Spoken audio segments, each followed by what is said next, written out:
Hello student, आज के इस वीडियो में principles and techniques of the isolation discuss की जाएंगी। इन सब के लिए एक बहुत फेमस नेम है और वो है मेटलर्जी। इस वीडियो में मेटलर्जी का पार्ट 1 किया जाएगा और जिसमें हम मेटलर्जी से रिलेटेड डिफरेंट प्रोसेसेस 1 बाय 1 एक सीरीज में डिस्कस करेंगे। बहुत इंटरेस्टिंग वीडियो है, मेरे साथ एंड तक जुड़े रहना। तो शुरू करते हैं मेटलर्जी। सबसे पहले ये जो टर्म मेटलर्जी है, इसमें क्या चीज़ की जाएगी? बेसिकली ये साइंटिफिक प्रोसेसेस हैं और इसमें एक सीरीज़ बनी हुई है। उन साइंटिफिक प्रोसेसेस का जो बेस है वो रिसर्च बेस है, टेक्नोलॉजिकल बेस है और एलिमेंट की नेचर के अकॉर्डिंगली वो डिज़ाइन किया जाता है। तो अगर आपको पूछा जाए कि मेटलर्जी क्या है, it involve the series of the scientific and technological processes. Scientific का मतलब जैसे ऑक्सीडेशन, रिडक्शन या पायरोमेटलर्जिकल रिफाइनिंग। टेक्नोलॉजी का मतलब हमने उसकी फिजिकल प्रॉपर्टीज़ को देख के कुछ ऐसे डिज़ाइन करना है, जैसे हमने उटेंसिल डिज़ाइन करने हैं, ब्लास्ट फर्नेस डिज़ाइन करनी है, कुछ ऐसे इक्विपमेंट डिज़ाइन करने हैं, जैसे मैग्नेटिक सेपरेशन का एक पर्टिकुलर डिज़ाइन होता है। तो मतलब हम उसमें साइंटिफिक के साथ साथ टेक्नोलॉजी का भी उसमें हम लोग सपोर्ट लेंगे और पर्टिकुलर एलिमेंट के लिए जो प्रोसेसेस है उनको डिज़ाइन करेंगे। तो फिर से बता दूं कि it involve the series of scientific and technological process used for the isolation. Isolation का मतलब एक एलिमेंट जब अर्थ क्रस्ट में पाया जाता है तो वो कंबाइंड फॉर्म में होता है, तो हमने उसको उससे प्योर फॉर्म में कन्वर्ट करना है। इसको आइसोलेशन बोलते हैं। आइसोलेशन मतलब अलग करना। मेटल हो सकता है, नॉन मेटल हो सकता है, मेटलॉइड हो सकते हैं। कहाँ से? From the ore. मैं बाद में आपको बताऊंगा कि एक्चुअल में ओर क्या होता है। तो ये सारा इस पूरे चैप्टर में 1 बाय 1 हम डिस्कस करेंगे। इन सबको बोलते हैं मेटलर्जिकल प्रोसेसेस, जब principle and techniques of the isolation of the element from the ore. तो आगे बढ़ते हैं। जितने भी प्रोसेसेस देखी जाएंगी उनमें जो प्रिंसिपल्स होंगे वो सारे केमिस्ट्री के बेस पर होंगे। लो जी, various principles of the chemistry are used. For example सुना हुआ आपने free energy change, spontaneity, enthalpy change, entropy change, even the stability and reactivity of the element. मतलब ये भी देखा जाएगा कि कौन सा एलिमेंट मोर रिएक्टिव है, कौन सा लेस रिएक्टिव है। उसके लिए उसी तरीके की रिएक्शन डिज़ाइन की जाएगी। काफ़ी टेक्निकल बात है। The process is chosen according to the nature of, ये आप ध्यान रखना, the process is chosen selected according to the nature of metal. Metal कैसा है, उसकी physical property, chemical properties. Physical property में थोड़ा हिंट दे दूं मैं आपको। जैसे कुछ मेटल हैवी होते हैं, कुछ लाइटर होते हैं, पानी के साथ फ्लो करेंगे। कईयों में मैग्नेटिक प्रॉपर्टीज़ हैं, कईयों के मेल्टिंग पॉइंट लो हैं, कईयों के हाई हैं, कुछ के जल्दी वेपर्स बनते हैं। तो हमने उनके अकॉर्डिंगली टेक्नोलॉजिकली डिज़ाइन की हुई प्रोसेसेस हैं। तो ये काफ़ी छोटी छोटी माइन्यूट बातें हम डिस्कस करेंगे इसमें कि process is chosen according to the nature of metal, physical and chemical properties. जा और कौन सा है, सल्फाइड है, हाइड्रोक्साइड है, जा कार्बोनेट है। और दूसरे नंबर पे उसमें इम्प्योरिटी कैसी है। इम्प्योरिटी उसमें मेटल की इम्प्योरिटी है, नॉन मेटल की इम्प्योरिटी है, वॉलेटाइल जैसे फास्फोर, सल्फर की इम्प्योरिटी है, कई बार किसी में कॉपर के साथ आयरन की इम्प्योरिटी होती है। तो हमने इन बातों का भी ध्यान रखना, इम्प्योरिटी कैसी है। फिर से बता दूं, जो मेटलर्जी में प्रोसेस किसी एलिमेंट के डिज़ाइन की जाएगी उनमें हमने प्रोसेस को चूज़ करते हुए ये देखना है कि जिस मेटल को हम टारगेट किया है उसकी फिजिकल केमिकल प्रॉपर्टीज़ कौन सी हैं, वो कौन से ओर से, क्योंकि वो ओर जो होता है वो अवेलेबिलिटी पे डिपेंड करता है। किसी एरिया में सल्फाइड ओर है, किसी में कार्बोनेट है। तो हमने उसके हिसाब से state wise, nation wise, zone wise, earth crust के जोन वाइज तो वहाँ उनको डिज़ाइन करना है। तो ये मैंने बहुत बेसिक सी बातें बताई हैं। आगे चलते हैं। ये काफ़ी एक इंटरेस्टिंग फैक्ट है। देखिए, मेटलर्जिकल प्रोसेस आजकल साइंटिफिक लगती हैं, लेकिन एंशिएंट सिविलाइजेशन से ही, जब से इकोनॉमी ग्रो करनी शुरू हुई, लोगों ने बिजनेस के बारे में सोचा या वॉर के बारे में सोचा, उन्होंने कुछ ऐसी चीज़ें डेवलप की जैसे बता दूं, वेपन्स डेवलप किए, ठीक है, ऑर्नामेंट्स डेवलप किए, टूल्स डेवलप किए, उटेंसिल डेवलप किए, और ये सारी चीज़ें किसी के कल्चर लाइफ को इनरिच करती हैं। तो जो सिविलाइजेशन कल्चरली रिच हों उनको हम लोग इन मेटल का उसमें पक्का यूज़ होगा। तो these are the 7 metals of the antiquity. इसका मतलब है the civilization which are rich in culture. उसमें वेपन्स आते हैं, उसमें ऑर्नामेंट्स आते हैं, टूल्स आते हैं, उटेंसिल्स आते हैं। आप लोगों ने देखा होगा बहुत आर्कियोलॉजिकल ऑब्जेक्ट हम देखते हैं, मोहनजोदड़ो सिविलाइजेशन है, इंडस वैली सिविलाइजेशन है, बहुत सारी वर्ल्ड की कितनी सारी सिविलाइजेशन है, उनमें इन चीज़ों का एक प्रेफरेंस और बहुत इंपॉर्टेंट रोल रहा है। तो ये तो बहुत एक सिंपल सी चीज़ थी। अब देखिए एक एलिमेंट नेटिव स्टेट में कब होता है और कौन सा एलिमेंट नेटिव स्टेट में होता है, ये बात ध्यान से समझनी है। An element occurs in the free state, मतलब अगर किसी कंबाइन ना करे, अकेला रहे, अनकंबाइंड फॉर्म बोलते हैं इन द नेचर। आप बोलोगे सर ऐसे भी होते हैं, हाँ, कुछ ऐसे लेस रिएक्टिव एलिमेंट जैसे कार्बन है, कार्बन नो डाउट बहुत रिएक्टिव है, बट वो डायमंड और ग्रेफाइट की फॉर्म में हमें माइनिंग में मिलता है, ज्वेलरी बनती है, ग्रेफाइट हम यूज़ करते हैं इलेक्ट्रोड में, ये नेटिव फॉर्म है इनकी। इवन द गोल्ड, प्लेटिनम और नोबल गैसेस जो अनकम्बाइंड फॉर्म में हमें एटमॉस्फेयर में या अर्थ क्रस्ट में मिले, उनको हम बोलते हैं नेटिव स्टेट। लेकिन ये बहुत कम एलिमेंट होते हैं जो नेटिव स्टेट में मिलते हैं। मेजॉरिटी ऑफ द एलिमेंट जितने भी हम केमिस्ट्री में पीरियोडिक टेबल में डिस्कस करते हैं वो किसी ना किसी फॉर्म में, कंबाइंड फॉर्म में रहते हैं। तो अब आ गया मिनरल। मिनरल क्या होता है? Mineral basically combined form of elements है। क्या है ये? Combined form of the elements है, किसमें? अर्थ क्रस्ट में। और ये कैसे होगा? ऑक्साइड हो सकते हैं, जैसे मैंने Fe2O3 बोला, हीमेटाइट, ठीक है, आयरन का ओर है ये। सल्फाइड हो सकते हैं जैसे PbS, galena, HgS, cinnabar. Carbonates हो सकते हैं, ZnCO3, इसको कैलामाइन बोलते हैं। इवन हेलाइड्स भी हो सकते हैं जैसे NaCl। ऐसे बहुत सारे और हैं, मैंने थोड़े से लिखे हैं। तो मिनरल वो होते हैं जो अर्थ क्रस्ट में कंबाइंड फॉर्म में एलिमेंट मिलता है। एक ही एलिमेंट के डिफरेंट मिनरल हो सकते हैं। आप सोचोगे आयरन के सल्फाइड भी हैं, आयरन के ऑक्साइड्स भी हैं, आयरन के कार्बोनेट्स भी हैं, हाइड्रोक्साइड्स भी हैं। तो इसी तरीके से लेड के भी हैं और जिंक के भी हैं, ZnO भी है, ZnS भी है, Zn कार्बोनेट भी है। तो मिनरल मतलब जितनी भी कंबाइंड फॉर्म में एक एलिमेंट अर्थ क्रस्ट में मिलता है उसको हम मिनरल बोलते हैं। तो वीडियो एक बार रोको, बहुत इंटरेस्टिंग यूनिट है। और फर्स्ट पार्ट में हमने सिर्फ मेटलर्जिकल प्रोसेस की इंट्रोडक्शन और उसको हमने कैसे डिज़ाइन करना, और दूसरे नंबर पे 7 मेटल्स ऑफ एंटीक्विटी कौन से होते हैं, और तीसरे नंबर पे नेटिव स्टेट और मिनरल्स क्या हैं। वीडियो रोको और वीडियो रोक के इसको सारे को उतारो आराम से।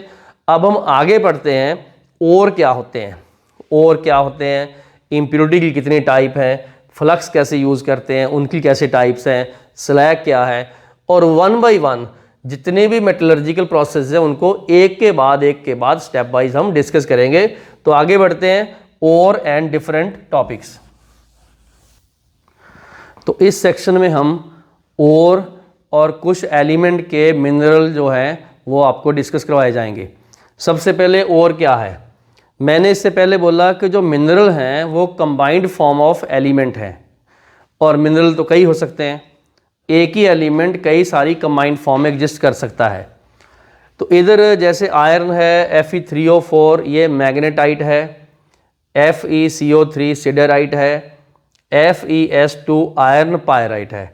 तो आयरन के 3 ये रहे, चौथा ये रहा Fe2O3 जिसको हीमेटाइट बोलते हैं। तो मैंने ये अलग से इसलिए लिखा कि ये और है, और ये तीनों, ये सब क्या हैं? मिनरल्स। तो उन मिनरल से हमने एक ऐसा मिनरल जो डिसाइड किया, सिलेक्ट किया, जिससे हम लोग एलिमेंट को बहुत प्रॉफिटेबली, इकोनॉमिकली, ईजीली, कन्वीनियंटली, ज़्यादा यील्ड से डेवलप कर सकते हैं, सेपरेट कर सकते हैं। तो मैं बाकियों के बारे में नॉलेज देने से पहले आपको ये बता दूं और क्या है। It is one of the mineral, मतलब एक एलिमेंट की कंबाइंड फॉर्म में जब वो काफ़ी सारे कंपाउंड यूज करते हैं तो उनमें से एक ऐसा बेस्ट हमने चूज करना है। It is one of the mineral from which metal और एलिमेंट इज आइसोलेटेड और एक्सट्रैक्टेड कन्वीनियंटली, मतलब एनर्जी कम वेस्ट हो, इकोनॉमिकली फ़ायदा ज़्यादा हो, उसी तरीके से प्रॉफिटेबली, मतलब इनपुट कम हो आउटपुट ज़्यादा हो, तो बेस्ट यील्ड मिले। कहने का मतलब हमने इंडस्ट्री लगानी है, हमने इनपुट देनी है और कंट्री की जो इकोनॉमिक ग्रोथ है वो उसकी जो इंडस्ट्री है, अगर वो आइसोलेशन की इंडस्ट्री काफ़ी डेवलप है तो उससे कंट्री बहुत ग्रो करता है। तो हमें बेसिकली ये सिंपल सी लैंग्वेज में देखना कि फ़ायदा किस में होता है। फिर से पढ़ दो, और क्या है, it is one of the mineral from which the element or metal is isolated extracted conveniently economically profitably with the best yield. For example इधर मैंने 1 2 3 4 एलिमेंट के और लिखे हैं। लो जी, आयरन का और Fe2O3 है, हीमेटाइट, इससे हम आयरन एक्सट्रैक्ट करते हैं। एल्यूमिनियम का है Al2O3 XH2, जनरली ये 2 होता है, बॉक्साइट इसका नेम है, एल्यूमिनियम हम इससे निकालते हैं। कॉपर का और है CuFeS2 कॉपर पायराइट, इसमें से कॉपर निकालते हैं। जिंक का और है ZnS जिंक ब्लेंडे सफेलराइट। वैसे और की सिलेक्शन अवेलेबिलिटी भी डिपेंड करती है कि वो उस एरिया में अवेलेबल कितना का है। अगर मान लो उस एरिया में और अवेलेबल नहीं है, हमें बाहर से मंगाना पड़े तो भी महंगा है, तो हम लोग एरिया की अवेलेबिलिटी के अकॉर्डिंग भी देखते हैं। तो ये आप लोगों ने थोड़ा क्रैम करना है। डायरेक्ट क्वेश्चन आते हैं कि कौन सा और है, उसका नेम क्या है, मैच करो। मैचिंग बहुत आती है इसमें। The hematite is an ore of iron, bauxite is an ore of aluminium, copper pyrite is an ore of copper, zinc blende, जैसे ऐसे नेम पूछते हैं, sphalerite is the ore of zinc and it is zinc sulphide. तो ये हमने और लिखे हैं। अब क्या है, हमें मिनरल भी आने चाहिए इंपॉर्टेंट, जिसमें आयरन Fe3O4 मैग्नेटाइट, ये मैग्नेटिक ऑक्साइड ऑफ आयरन है, इसमें मैग्नेटिक प्रॉपर्टीज़ हैं और इसलिए इसको मैग्नेटाइट बोलते हैं, मैग्नेटाइट, ठीक है। तो FeCO3 siderite, okay, FeS2 iron pyrite. ये ध्यान रखना, पायराइट वर्ड कहीं भी आता है तो उसमें सल्फर होता है। उसके बाद आ गया Al2OH4 Si2O5 क्योलिनाइट, ये क्योलिनाइट है, बेसिकली इसमें क्ले होती है, सिलिका होता है, ये देखो Si2O5। अब कॉपर का एक और मिनरल भी है CuCO3 CuOH2, इसको बोलते हैं कॉपर कार्बोनेट, कॉपर हाइड्रोक्साइड ये बोलते हैं। और ये मैलाकाइट होता है, मैलेकाइट। मैलेकाइट ग्रीन कलर का होता है ड्यू टू हाइड्रोक्साइड। उसके बाद आता है Cu2O क्यूपराइट, उसके बाद Cus कॉपर ग्लैंस, ऐसे सिल्वर ग्लैंस भी आएंगे, वो सल्फाइड होते हैं। ग्लैंस का मतलब चमकना, सॉलिड स्टेट में उसमें कुछ डिफेक्ट्स होते हैं और डिफेक्ट्स के कारण वो ग्लो करता है, लस्ट्रस नेचर है, उसको ग्लैंस बोलते हैं। जिंक का जैसे एक तो मैंने बोल ही दिया आपको, zinc sulphide is the zinc blende zinc sulphide, लेकिन जिंक का और भी है, zinc carbonate, calamine is very famous, zinc carbonate, C for calamine, ऐसे याद रखना आपने, कैलामाइन में C आ गया, यहाँ पर भी C है। जिंक ऑक्साइड जिनसाइट, क्या है, जिनसाइट। तो ये मैंने आपको कुछ important elements iron, aluminium, copper, zinc के मिनरल बताए हैं, उनमें से हमने ये और भी चूज़ किए हुए हैं जिनसे हम मेटलर्जिकल आइसोलेशन कर सकते हैं और जिससे प्रॉफिटेबली निकालेंगे। तो वीडियो एक बार रोको, वीडियो रोक के सबको उतारो, थोड़ा क्रैमिंग पार्ट है, फैक्चुअल है और डायरेक्ट क्वेश्चन इस पार्ट में से आते हैं और आप लोगों ने ये याद करने हैं। आगे बढ़ते हैं, कुछ और टॉपिक जो मेटलर्जिकल प्रोसेस से रिलेटेड हैं, वीडियो रोक के इसको उतारो। तो नेक्स्ट चलते हैं कुछ और टॉपिक्स। तो वीडियो के इस पार्ट में हम कुछ इंपॉर्टेंट फैक्ट करेंगे। जैसे नॉर्मली ये देखा जाता है कि जो एलिमेंट है, मेटल है, वो अर्थ क्रस्ट में या नॉर्मली कैसे उसकी अकरेंस है। तो कुछ नॉलेज वाले पॉइंट हैं इधर। सबसे पहले ये देखा गया कि जो एल्यूमिनियम है ये मोस्ट अबंडेंट मेटल है, याद रखना, मेटल, नॉन मेटल नहीं। नॉन मेटल देखोगे तो ऑक्सीजन है। उसके बाद सेकंड नॉन मेटल है सिलिकॉन। मेटल यहाँ तीसरे नंबर पे एल्यूमिनियम आया, बट वो मेटल में फर्स्ट है क्योंकि उसके बाद सेकंड वाला आयरन है। अगर तो आपको पूछा जाए मोस्ट अबंडेंट एलिमेंट तो आपने लिखना ऑक्सीजन, और अगर पूछा जाए मोस्ट अबंडेंट मेटल तो आपने लिखना एल्यूमिनियम, क्योंकि ये ऑक्सीजन नॉन मेटल है, सिलिकॉन नॉन मेटल है और एल्यूमिनियम मेटल है। तो एलिमेंट के नॉर्मल पे नेम पे तो एल्यूमिनियम थर्ड पोजीशन पे आया, पर मेटल ये फर्स्ट है। तो ये अर्थ क्रस्ट का 8.3% के आसपास है और ये तीसरा मोस्ट अबंडेंट एलिमेंट है। फिर से बोला मैंने, एलिमेंट तीसरे नंबर पे है और मेटल है तो फर्स्ट नंबर पे है। यहाँ पर कुछ आपको ऑर्डर याद करना, ऑक्सीजन, सिलिकॉन, एल्यूमिनियम, आयरन, और आयरन मेटल है वो सेकंड मोस्ट अबंडेंट है, ठीक है, metal. Many gemstone gemstone they are impure form of the Al2O3, मतलब उसमें एल्यूमिना तो है लेकिन वो इम्प्योर फॉर्म है, उनमें कुछ इम्प्योरिटीज़ होती हैं। जैसे रूबी जेमस्टोन है, उसमें क्रोमियम है, सफ़ायर है, उसमें कोबाल्ट है। ये जस्ट कुछ फैक्ट हैं, इससे ये हमें आइडिया मिलता है कि कोई एलिमेंट किस फॉर्म में एग्जिस्ट कर सकता है। क्रोमियम और कोबाल्ट जो है वो जेमस्टोन में एज ए इम्प्योरिटी है जिसमें एल्यूमिना है Al2O3। तो ये कुछ फैक्ट हैं। इसके बाद आ गया गैंग्यू क्या है। लो जी, जब भी ओर को माइनिंग से बड़े बड़े पीसीस से अर्थ क्रस्ट से निकाला जाता है, चाहे डीप फ्रॉम द अर्थ है चाहे from the surface earth crust है, उसमें मिट्टी होती है, सिलिशियस इम्प्योरिटीज बोलते हैं, वो कंटेमिनेटेड होता है। Ore is contaminated due to which it contain siliceous impurities, और ये जो सिलिशियस इम्प्योरिटी है ये गैंग्यू होता है, गैंग्यू। और ये इसको मैट्रिक्स भी बोलते हैं, मेजर पार्ट। ये नॉन फ्यूजिबल है, मतलब मेल्ट नहीं होता, नॉन फ्यूजिबल है, ठीक है। अब फ्लक्स क्या है, देखिए जो गैंग्यू है वो नॉन फ्यूजिबल है। हम उसमें कुछ ऐसे मटेरियल ऐड करते हैं, केमिकल ऐड करते हैं जो उस नॉन फ्यूजिबल को फ्यूजिबल में कन्वर्ट कर दे। तो ये flux according to the impurity add किया जाता है। इम्प्योरिटी एसिडिक हो सकती है, इम्प्योरिटी बेसिक हो सकती है, तो उसके अकॉर्डिंगली या बाद में भी हम आगे के पढ़ेंगे। तो फ्लक्स क्या है, these are the substance that chemically combine with the gangue, इससे कंबाइन करता है। और इस गैंग्यू में सिलिशियस तो होता ही होता है, SiO2 तो होगा ही होगा, या कोई PO2, लेकिन उसमें CaO भी हो सकता है, FeO भी हो सकता है, और ये इम्प्योरिटीज़ भी हो सकती हैं। हमने ये एसिडिक है और ये बेसिक है इम्प्योरिटीज़। एसिडिक है तो हमने उसमें बेसिक फ्लक्स ऐड करना, और अगर बेसिक इम्प्योरिटी है तो उसमें हमें एसिडिक फ्लक्स ऐड करना। तो ये बहुत ध्यान रखना आप लोगों ने कि these are the substance that can combine with the gangue and added during the roasting process. आगे पढ़ेंगे हम रोस्टिंग, कैल्सिनेशन, स्मेल्टिंग, सारी अभी शुरुआत है। Melting to form slag, yes this slag is fusible, ठीक है। ये फ्लक्स हम क्यों ऐड करते हैं, ताकि ये नॉन फ्यूजिबल फ्यूजिबल में कंबाइन हो जाए, उसको सेपरेशन करना इजी हो जाए। नॉलेज के लिए आपको पता हो, जो एसिडिक फ्लक्स हैं वो नॉन मेटल के ऑक्साइड होते हैं जिसमें SiO2 एंड P4O10 है, और जो बेसिक फ्लक्स है उसमें CaCO3, MgCO3, Fe3O4 जो मेटल के ऑक्साइड हैं इसमें ये होते हैं। तो ये काफ़ी नॉलेज वाला पार्ट है, ये बहुत इंपॉर्टेंट पार्ट है। मोस्टली क्वेश्चंस में फ्लक्स क्या होते हैं, वो किससे कंबाइन करते हैं, आंसर है गैंग्यू से। कंबाइन करके क्या बनाते हैं, आंसर है स्लैग। स्लैग फ्यूजिबल है, नॉन फ्यूजिबल, आंसर है फ्यूजिबल। और एसिडिक फ्लक्स और बेसिक फ्लक्स के एग्जाम्पल आपको आने चाहिए। वीडियो रोको और वीडियो रोक के ये सारी बातें नोट करो और ये ऑर्डर नोट करो। आगे हम जितने भी मेटलर्जी में प्रोसेसेस हैं उनको सीरीज वाइज हम डिस्कस करेंगे और पूरा एक थॉट प्रोसेस डेवलप करेंगे।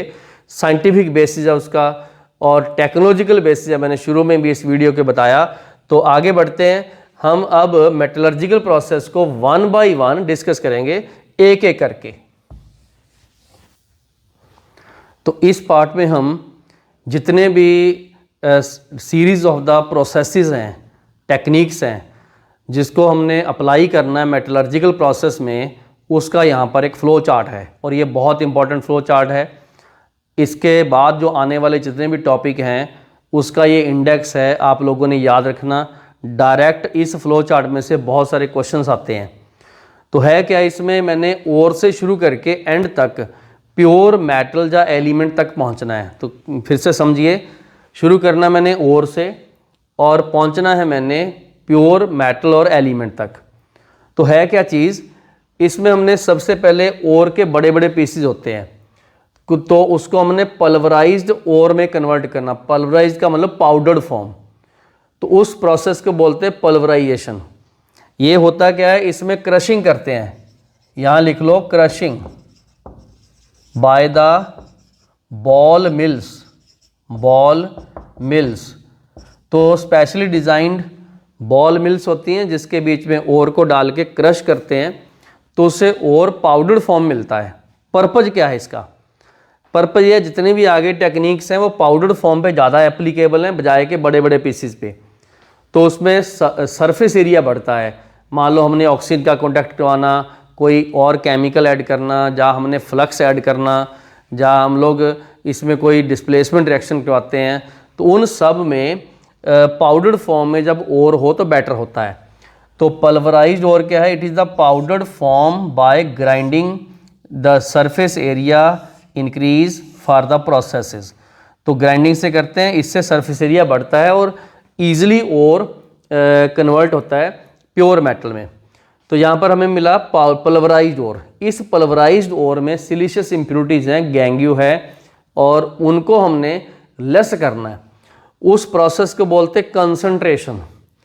कंसंट्रेशन का मतलब ओर में मिट्टी जो दूसरी इम्प्योरिटीज़ हैं उनको हमने रिमूव करना है। तो कंसंट्रेशन के बाद हमें मिलेगा कंसंट्रेटेड ओर। यहाँ पर कंसंट्रेटेड ओर लिख लो, ORE ओर, ठीक है। तो कंसंट्रेशन के मेथड ये दिखे हुए नीचे। तो ये वाले सब मेथड क्या हैं, कंसंट्रेशन के मेथड, जिसमें हाइड्रोलिक वॉशिंग, लेविगेशन और ग्रेविटी सेपरेशन। इन सब टेक्निक को मैं डिटेल में अभी करवाने वाला हूँ इसके बाद, क्योंकि हर एक प्रोसेस के पीछे ओर की नेचर और कुछ स्पेशल प्रिंसिपल्स हैं। या कई बार हम कोई स्पेशल डिज़ाइंड अपरेटस यूज़ करते हैं, या कोई केमिकल ऐड करते हैं। तो सबसे पहले हाइड्रोलिक वॉशिंग, लेविगेशन और ग्रेविटी सेपरेशन। कहने का मतलब हाइड्रोलिक वॉशिंग, लेविगेशन और ग्रेविटी सेपरेशन ये एक कंसंट्रेशन का मेथड है, टाइप है। दूसरे नंबर पे आ गया मैग्नेटिक सेपरेशन। ये भी हम आगे करवाएंगे। अगर किसी ओर में मैग्नेटिक ओर है और नॉन मैग्नेटिक इम्प्योरिटी है, उसके लिए मैग्नेटिक सेपरेशन यूज़ किया जाएगा। तीसरे नंबर पे है फ्रोथ फ्लोटेशन। ये भी हम फ्रोथ बनाएंगे, सल्फाइड ओर के लिए होता है। और चौथे नंबर पे है लीचिंग। लीचिंग हमने जिंक के लिए भी करनी है और एल्युमिनियम के लिए, एल्युमिनियम एंड जिंक के लिए करेंगे। साइनाइड प्रोसेस और बेयर्स प्रोसेस एल्युमिनियम के लिए करेंगे। इनकी डिटेल भी आएगी, क्यों लीचिंग क्यों करते हैं। हर एक टेक्निक का एक प्रिंसिपल है और उसकी एक यूनिकनेस है। और मैंने पहले बोला जो टेक्निक यूज़ की जाएगी उसके पीछे मेटल की नेचर, उनकी फिजिकल प्रॉपर्टीज़, उनकी केमिकल प्रॉपर्टीज़, उनकी स्टेबिलिटी, रिएक्टिविटी, और ये सब कुछ देख के ये डिसाइड किया जाएगा। तो कहने का मतलब hydraulic washing, magnetic separation, froth flotation, leaching जो है वो मेथड ऑफ कंसंट्रेशन की आगे टाइप है, जिससे हमें कंसंट्रेटेड ओर मिलेगा। ठीक है, अब आ गया कंसंट्रेटेड ओर को हमने कन्वर्ट करना क्रूड मेटल में। तो इसके लिए हमारे पास दो टेक्निक है। पहले इस ओर को, कंसंट्रेटेड ओर को ऑक्साइड में कन्वर्ट करो, और दूसरे नंबर पे जब ऑक्साइड बन गया तो उसको क्रूड मेटल में कन्वर्ट करो। तो इस स्टेप के आगे दो पार्ट हैं। अगर हमने ओर को ऑक्साइड में कन्वर्ट करना, आप सोचोगे क्यों जरूरत पड़ी। देखो कई बार हमारे पास ओर हाइड्रोक्साइड होता है, कई बार कार्बोनेट होता है, तो जहाँ सल्फाइड होता है, तो उनको हमने कैल्सिनेशन या रोस्टिंग से, मतलब ओर को ऑक्साइड में कन्वर्ट करना कैल्सिनेशन रोस्टिंग से करते हैं, तो हमें ऑक्साइड ओर मिलता है। उसके बाद है उस ऑक्साइड को क्रूड मेटल में कन्वर्ट करना। ठीक है, इम्प्योर फॉर्म में कन्वर्ट करना। अभी 100% प्योर नहीं है, 100% प्योर तो चलो वैसे भी नहीं मिलता, 99.9% तक हमने मैक्सिमम तक पहुंचना है। तो इसके लिए हमारे पास इलेक्ट्रोलाइटिक मेथड है, स्मेल्टिंग है जिसको पायरोमेटलर्जी बोलते हैं, हाइड्रोमेटलर्जी भी है जिसमें साइनाइड द्वारा से भी आएंगे। तो ऑक्साइड को क्रूड मेटल में कन्वर्ट करने के लिए हमारे पास इलेक्ट्रोलाइटिक मेथड, स्मेल्टिंग और हाइड्रोमेटलर्जी। यहाँ पर स्टार लगा दो, ये कई बार सल्फाइड से भी हम बना लेते हैं। हाइड्रोमेटलर्जी कुछ ऐसे केमिकल ऐड करेंगे, उसके बाद कॉम्प्लेक्स बनेंगे, बाद में उनको डिस्प्लेस कर देंगे। तो ये ऑक्साइड टू क्रूड मेटल में कन्वर्ट करने के मेथड है, इलेक्ट्रोलाइटिक मेथड और स्मेल्टिंग। ठीक हो गया। एल्यूमिनियम ऑक्साइड से एल्यूमिना इसी से बनाएंगे आगे, हाल हेराल्ड प्रोसेस इसी में आती है। अब हमारे पास क्रूड मेटल आया। इस क्रूड मेटल में मेटल के साथ साथ इम्प्योरिटीज हैं। क्या है? मेटल के साथ साथ किसी और एलिमेंट की इम्प्योरिटीज हैं, उनको हमने रिमूव करना। उस प्रोसेस को बोलते हैं रिफाइनिंग। तो ये पूछा जाएगा what is refining? Refining is a technique use to convert crude metal to pure metal और the element, this is non a refining. और रिफाइनिंग के लिए हमें कुछ और टेक्निक यहाँ लिखी हुई है। रिफाइनिंग के लिए डिस्टिलेशन की जा सकती है। जब कभी भी किसी ऐसे एलिमेंट का मेल्टिंग बॉइलिंग पर लो हो, उसके जल्दी वेपर्स बने, तो डिस्टिलेशन करेंगे। लिक्वेशन फ्लो भी किया जा सकता है। इलेक्ट्रोलाइटिक रिफाइनिंग भी कर सकते हैं हम। उसके बाद एक और टेक्निक है जोन रिफाइनिंग भी होता है। फिर वेपर फेज रिफाइनिंग भी है, निकल और जिरकोनियम के लिए ये बहुत इंपॉर्टेंट है, ये वाली टेक्निक आगे जाके मॉड प्रोसेस भी आएगी। फिर कई बार हम लोग क्रोमेटोग्राफी भी यूज़ करते हैं, और एक एक्स्ट्रा बता दूंगा, ये पोलिंग भी करते हैं। तो फिर से नोट कीजिएगा, क्योंकि हर एक टेक्निक अपने आप में यूनिक है और आपको पता होना चाहिए कौन सा नेम किससे संबंधित है।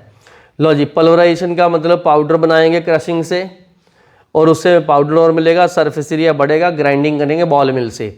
पाउडर्ड ओर को आगे ट्रीटमेंट करना ठीक है, क्योंकि उससे कंसंट्रेशन करेंगे। और ये हाइड्रोलिक वॉशिंग, लेविगेशन, ग्रेविटेशन एक ही बात है। Magnetic separation, froth flotation, leaching, ये कंसंट्रेशन ऑफ मेथड में आते हैं, मेथड ऑफ कंसंट्रेशन में आते हैं।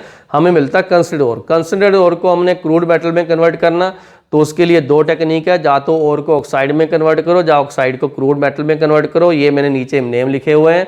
और एंड में रिफाइनिंग है, फिर से बोल दूं, क्रूड मेटल को प्योर में कन्वर्ट करना। तो यहाँ पर ये फिर list of methods of refining मिले हमें, distillation, liquation, electrolytic refining, John refining, vapour phase refining, या दूसरी जो मैंने बोली पहले भी। तो आप ये फ्लो चार्ट बनाओ, बहुत इंपॉर्टेंट फ्लो चार्ट है। मतलब नेम ऑफ द प्रोसेस और किसका सब हेडिंग है ये, उस पर डायरेक्ट क्वेश्चन बहुत बार आ रहे हैं, ऑब्जेक्टिव और सब्जेक्टिव में भी। लेकिन इनकी डिटेल जो है, प्रिंसिपल और एग्जाम्पल और जो भी टेक्निक्स हैं, वो हम इसके अगले पार्ट में पढ़ेंगे। पहले आप वीडियो रोको, वीडियो रोक के ये सारा जो भी मैंने फ्लो चार्ट बनाया इसको उतारो। तो आगे नेक्स्ट पार्ट में हम 1 बाय 1 एक एक करके जो भी एक एक प्रोसेस है उनको आगे डिस्कस करते हैं एक एक करके। तो अब हम डिस्कस करते हैं detail of the every process, every technique.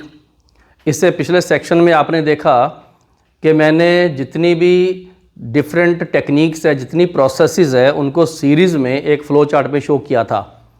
Impure metal means ओर से शुरू करके हमने प्योर मेटल तक कैसे पहुँचे, उन सब स्टेप्स की अब हम डिटेल डिस्कस करेंगे।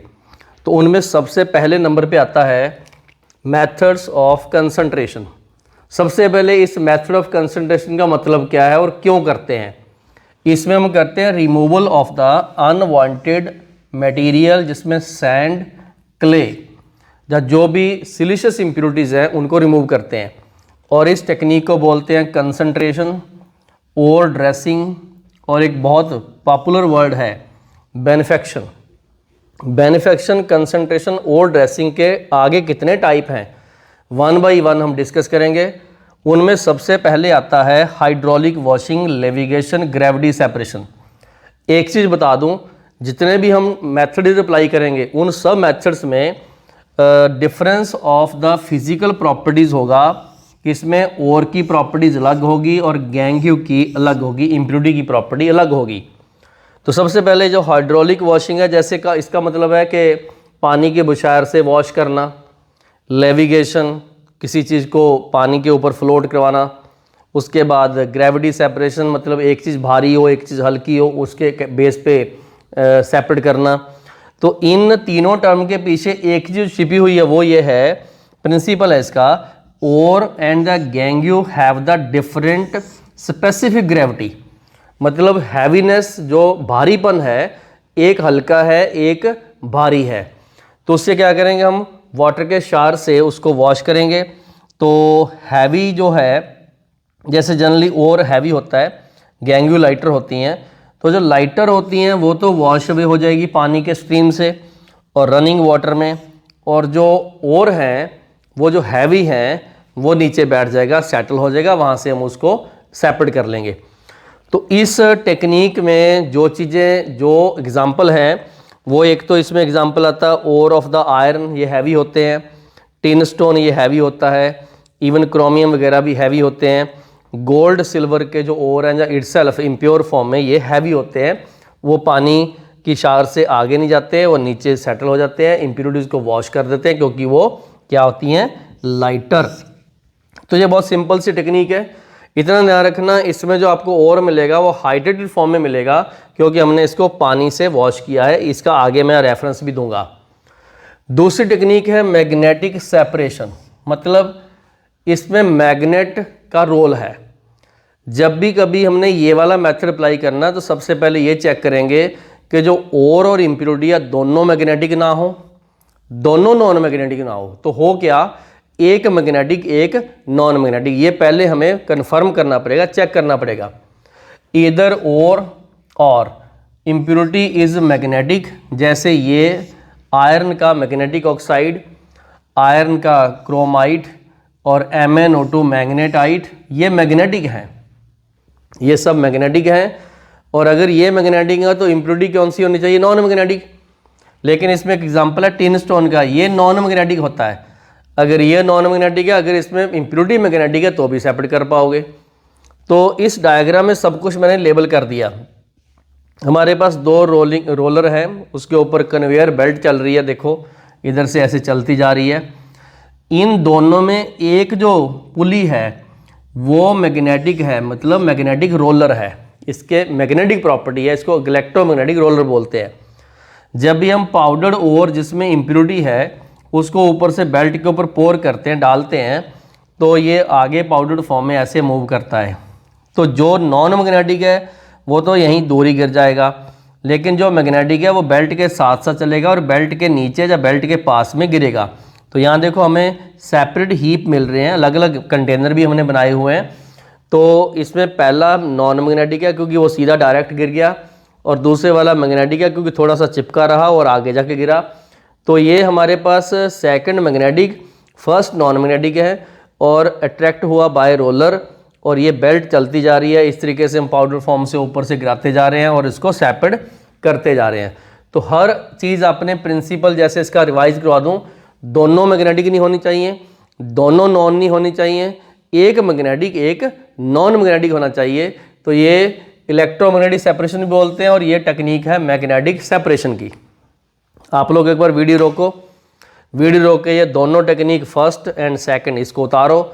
डायग्राम जितना सफिशिएंट है और जो फैक्चुअल नॉलेज मैंने दी है वो सिर्फ इतनी ही एग्जामिनेशन के पॉइंट ऑफ से इंपॉर्टेंट है। बाकी कहानियाँ जितनी मैंने बोली हैं उनको आप लिख भी सकते हो, अगर डिटेल आ जाए तो सारा कुछ लिख सकते हो कि we have poured the powdered ore over the conveyor belt and it is moving over the two rollers, one of them is magnetic and we get a separate heap of the non-magnetic and magnetic, because due to magnetic behavior it is remain attached to the belt and it is fall closer to this belt, मतलब इसके नीचे गिरेगी, and hence we will separate it by two different non-magnetic and magnetic। तो वो कहानियाँ हैं वो आपको लिखनी आनी चाहिए। अभी मैं यहाँ पर थोड़ा फैक्चुअल चलता हूँ, जितना काम का है, एग्जाम्पल, प्रिंसिपल और कैसे किया। तो वीडियो रोको, एक बार कंप्लीट करो। चलते हैं नेक्स्ट डिटेल मेथड सी, उसमें भी कुछ ऐसी चीज़ें सीखेंगे। तो आगे अगले सेक्शन में हम करते हैं। तो इस पार्ट पे हम एक बहुत इम्पॉर्टेंट और कॉमन, जो हमने लोअर क्लासेस में भी पढ़ा हुआ है, वो मेथड डिस्कस करेंगे, जो है फ्रोथ फ्लोटेशन। फ्रोथ झाग होती है, फ्लोटेशन तैरना होता है।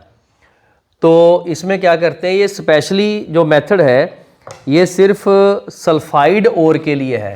लो जी, specially for the sulphide ore, जैसे जिंक सल्फाइड हो, कॉपर सल्फाइड है, या copper iron sulphide, copper pyrite है, या ऐसा कोई भी सल्फाइड हो।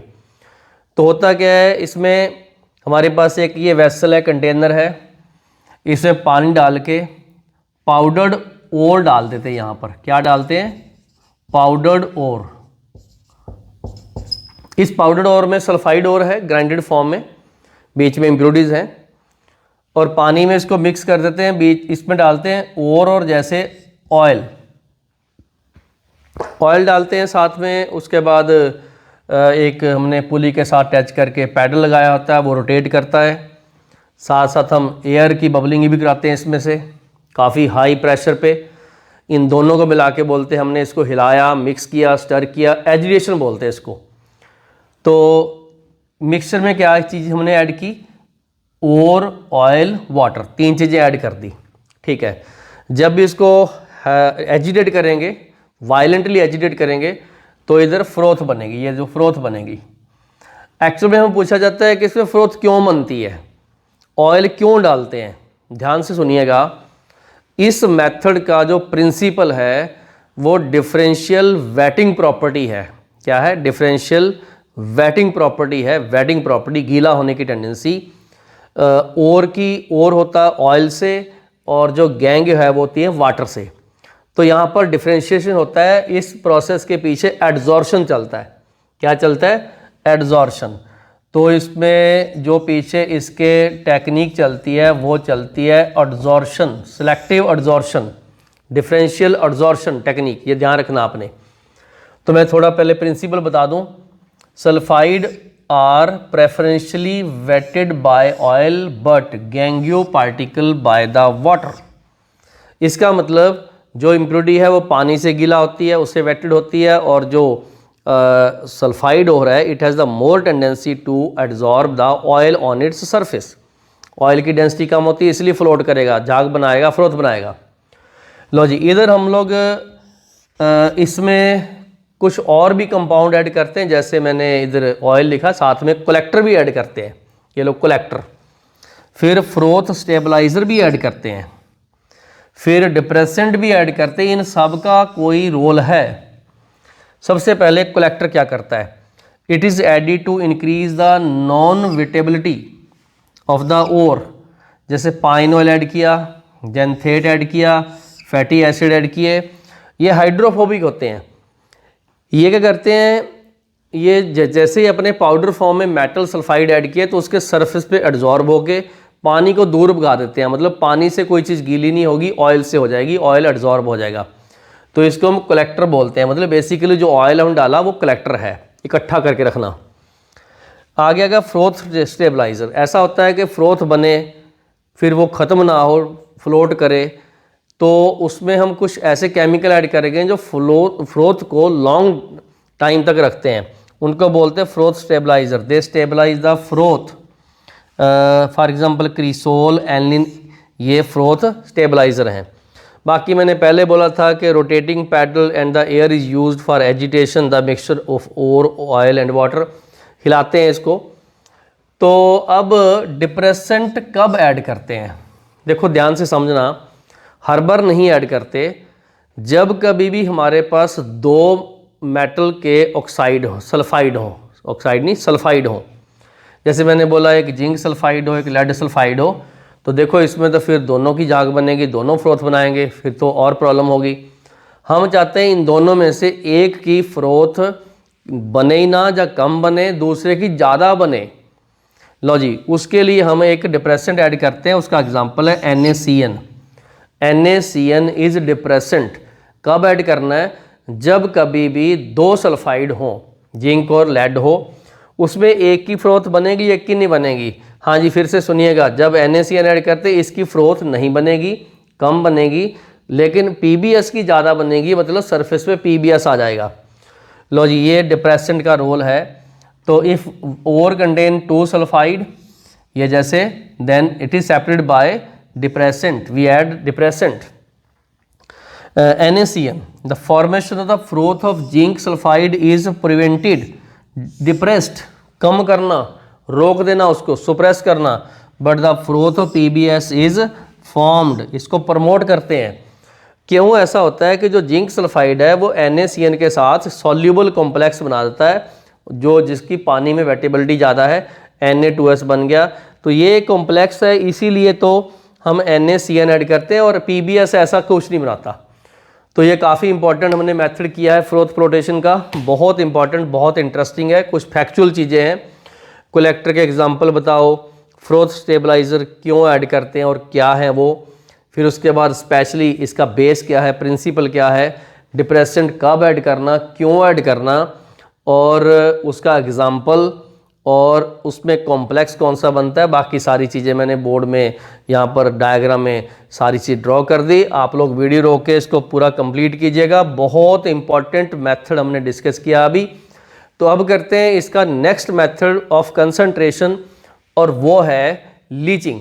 तो इसके नेक्स्ट पार्ट में लीचिंग करते हैं। तो इस पार्ट में हम एक बहुत इंपॉर्टेंट और मेथड करेंगे, मेथड ऑफ कंसंट्रेशन, और वो है लीचिंग। सबसे पहले जो लीचिंग है, इसका आपको प्रिंसिपल पता होना चाहिए। लीचिंग में क्या होता है, पाउडर ओर को मिक्स करते हैं, ये डिज़ोल्व करते हैं एक सूटेबल रीएजेंट। सूटेबल रीएजेंट मैं पहले बता दूं, जैसे सोडियम हाइड्रोक्साइड है उसमें करते हैं, NaCN में करते हैं। इसकी choice according to the ore है, लेकिन क्यों करते हैं। Powder ore is soluble in suitable reagent but impurities does not, उसमें इम्प्योरिटी सॉल्युबल नहीं होती। इसका मतलब इम्प्योरिटी तो एज इनसॉल्युबल रहेगी और जो ओर है वो सॉल्युबल हो जाएगा। उसके बाद हम क्या करेंगे, फिल्ट्रेशन कर लेंगे। फिल्ट्रेशन करने के बाद जो रेजिड्यू है वो रहेगा इनसॉल्युबल पार्ट, जैसे इम्प्योरिटी या कोई भी सब्सटेंस, और जो सॉल्युबल होगा वो नीचे एज ए फिल्ट्रेट आ जाएगा, वहाँ से उसकी रिकवरी करेंगे। तो इम्प्योरिटी रहेंगी, इम्प्योरिटी को कर लेंगे remove, and from the filtrate जो नीचे आएगा वहाँ से ओर को रिकवर करेंगे। तो लीचिंग कुछ खास ओर के लिए यूज़ की जाती है, और वो है leaching of the alumina from the bauxite, और इस प्रोसेस को बोलते हैं बेयर्स प्रोसेस। हाँ जी, क्या बोलते हैं, बेयर्स प्रोसेस। पहले समझा दूं सारा। Bauxite is an ore of aluminium, तो उसमें SiO2 की, TiO2 की या आयरन की इम्प्योरिटीज़ होती हैं। डिपेंड करता है area to area, availability region wise, लेकिन ये हो सकती हैं। तो हम क्या करते हैं, पाउडर्ड ओर को हीट करते हैं NaOH के साथ। ये लीचिंग एजेंट है, NaOH 45% नॉर्मली कंसनट्रेटेड लिखा होता है, और टेम्परेचर 523 केल्विन एंड 35 एटमॉस्फेयर पे इसको हीट करते हैं। किसको हीट करते हैं, बॉक्साइट को, क्योंकि हमने उसमें से एल्यूमिना Al2O3 रिकवर करना है। ठीक है, तो रिएक्शन ये होती है Al2O3 NaOH वाटर, ये सारा वो मिक्सचर है, लीचिंग करते हैं। तो इससे हमें NaAlOH होल 4 मिलेगा। ठीक है, क्लियर हो गया।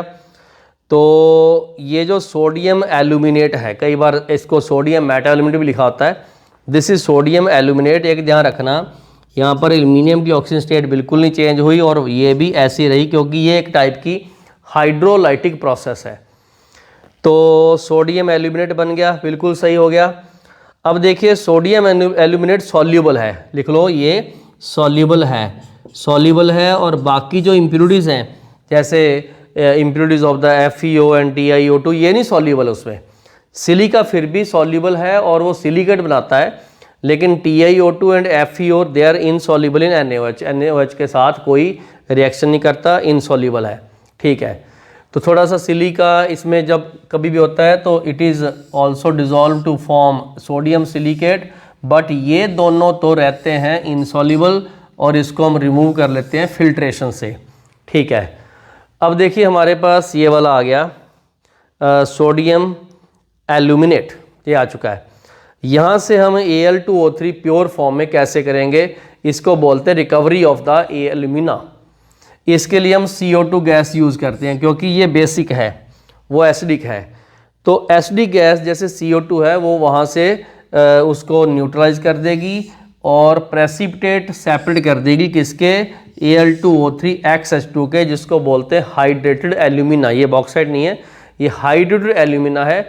बॉक्साइट में इम्प्योरिटीज होती हैं, ये आ गया हाइड्रेटेड एल्यूमिना। जैसे NaLOH4 CO2 ऐड किया, Al2O3 XH2 बन गया, साथ में सोडियम बाइकार्बोनेट बन गया है। ये है प्रेसिपिटेट। ओके, बट ये हाइड्रेटेड फॉर्म में है। कई बार इसको AlOH थ्राइस भी लिखते हैं। अब देखिए इसमें से हमने प्योर एल्यूमिना चाहिए हमें, क्योंकि ये हाइड्रेटेड फॉर्म में है। तो 1470 केल्विन पे इसको स्ट्रॉन्ग हीट करो, उससे क्या होगा, ये हाइड्रेटेड वाटर इसमें से रिमूव हो गया और हमारे पास प्योर एल्यूमिना बच गया। मतलब बॉक्साइट से हमने प्योर एल्यूमिना कैसे रिकवर किया, पहले हमने NaOH ऐड किया, वो सॉल्युबल हो गया। लीचिंग में होता ही ऐसा है, इम्प्योरिटी जो थी वो हमने ये वाली इम्प्योरिटी जो थी उसको हमने फ़िल्टर करके रिमूव कर लिया।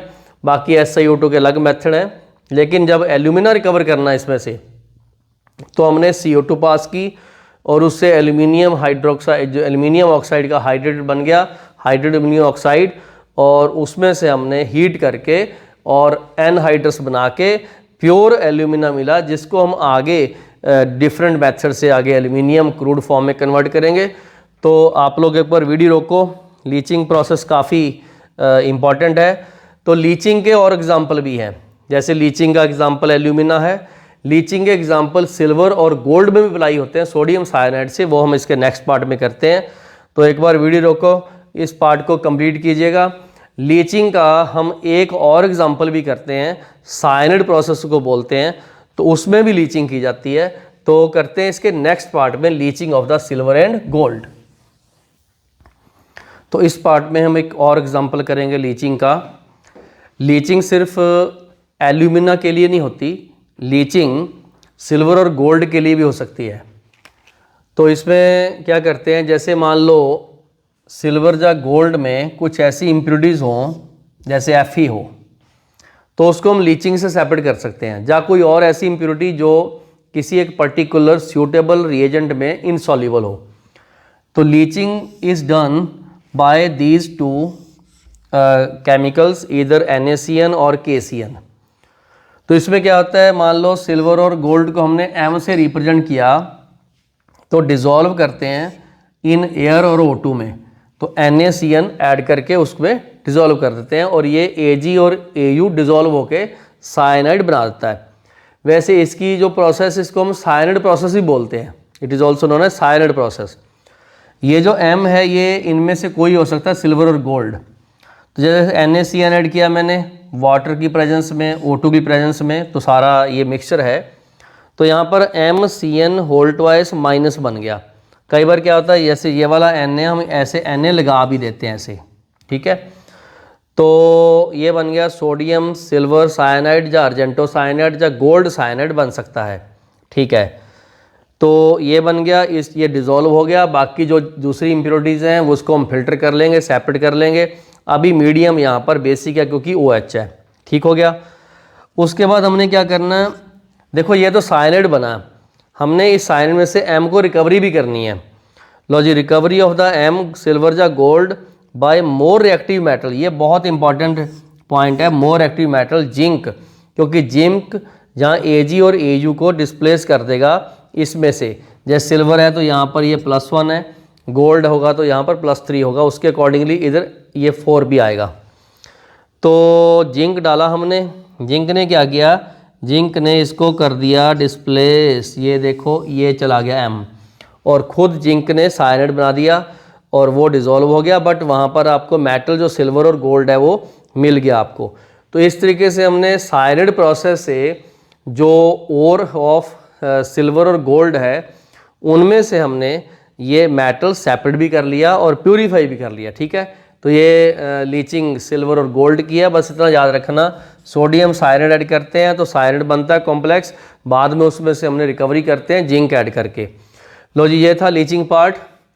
अब आप लोग एक बार वीडियो रोक के ये क्वेश्चन तीनों उतारो, तीनों क्वेश्चन उतार के इससे पिछले वाले सारे नोट्स रिवाइज करके और तीनों क्वेश्चन की ट्राई करो। और अब हम करते हैं तीनों क्वेश्चन। पहला question, which of these is an ore of iron, मतलब आयरन का इनमें से कौन सा ओर है। आपको पता होना चाहिए बॉक्साइड एल्यूमिनियम का ओर है, ये रहा हीमेटाइट, यही जो है आयरन का ओर है। मैलेकाइट जो होता है कॉपर का और है, कैलामाइन जिंक का और है, तो इसमें आंसर हीमेटाइट आ गया।